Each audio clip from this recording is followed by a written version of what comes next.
Polisi kembali menangkap satu anggota kelompok Khilafatul Muslimin berinisial AS di Mojokerto, Jawa Timur. Selain berperan sebagai pendoktrin untuk rekrutmen anggota baru, AS juga memiliki jabatan sebagai Menteri Pendidikan Khilafatul Muslimin.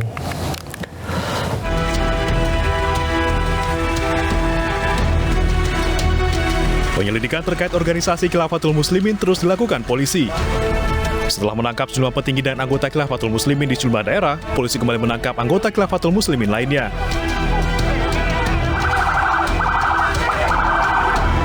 Senin dini hari, di Treskrimum Polda Metro Jaya menangkap satu anggota berinisial AS di Mojokerto, Jawa Timur.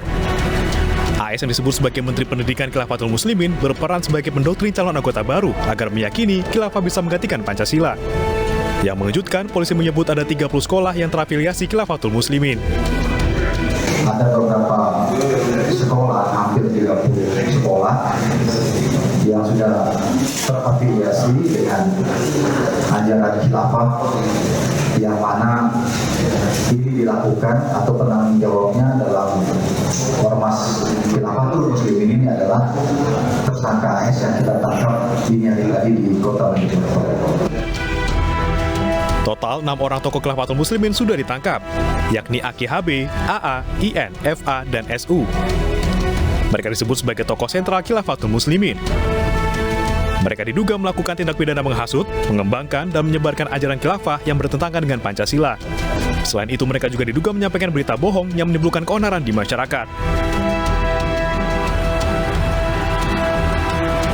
Kisruh Khilafatul Muslimin bermula dari aksi konvoi motor yang dilakukan para anggota ormas tersebut di sejumlah wilayah pada 29 Mei lalu.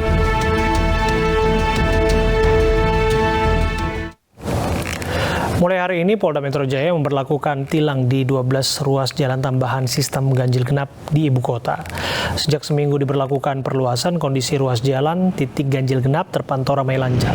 Salah satunya di Simpang Senen, Jakarta Pusat. Arus kendaraan normal dan ramai lancar, terutama dari arah Kuitang menuju Cempaka Putih. Pemantauan ganjil genap di titik ini masih dilakukan dengan manual.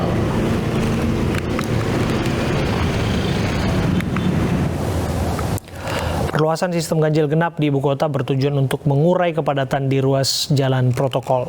Namun kepadatan justru muncul di jalan-jalan alternatif di sekitar titik ganjil genap.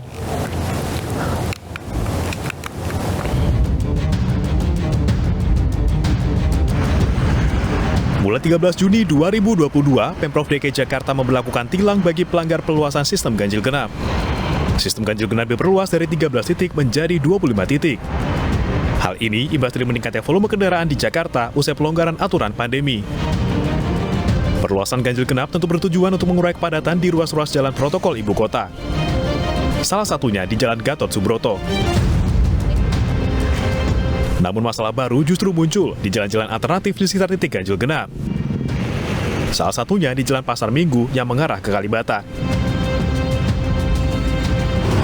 Pemirsa, jika tadi situasi lalu lintas di Jalan Gatot Subroto, Jakarta Selatan terpantau ramai lancar, hal ini justru berbanding terbalik dengan situasi lalu lintas di sepanjang Jalan Pasar Minggu menuju ke Kalibata, Jakarta Selatan. Ini jika Anda lihat tepat di belakang saya dan juga di samping saya, terjadinya penumpukan jumlah kendaraan ataupun kemacetan di daerah ini dikarenakan memang jalan ini dijadikan jalan alternatif untuk para pengendara menghindari aturan penerapan ganjil genap di Jalan Gatot Subroto, Jakarta Selatan.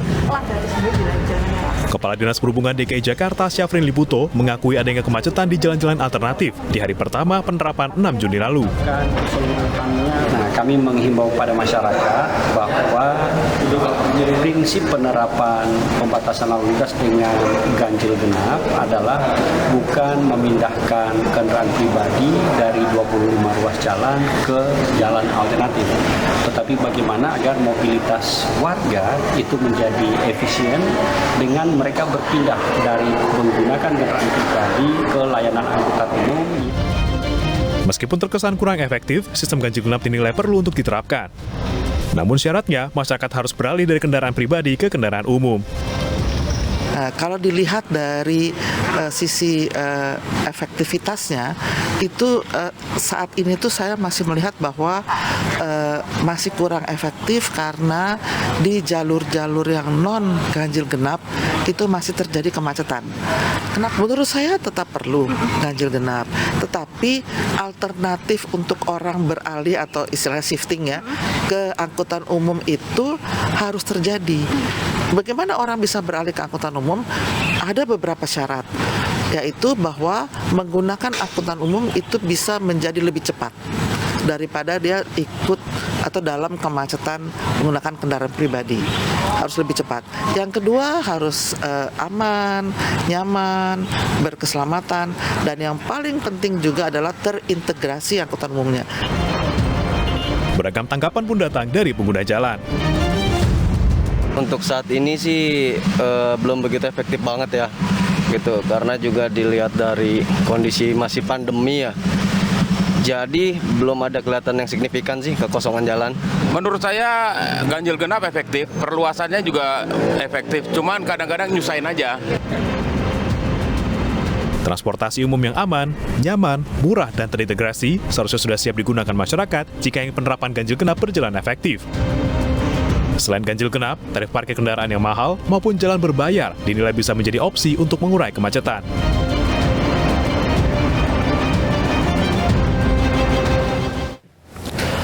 Presiden kelima Republik Indonesia Megawati Soekarnoputri meninjau gedung Sarinah ditemani Menteri BUMN Erick Thohir. Informasi yang satu lagi untuk Anda.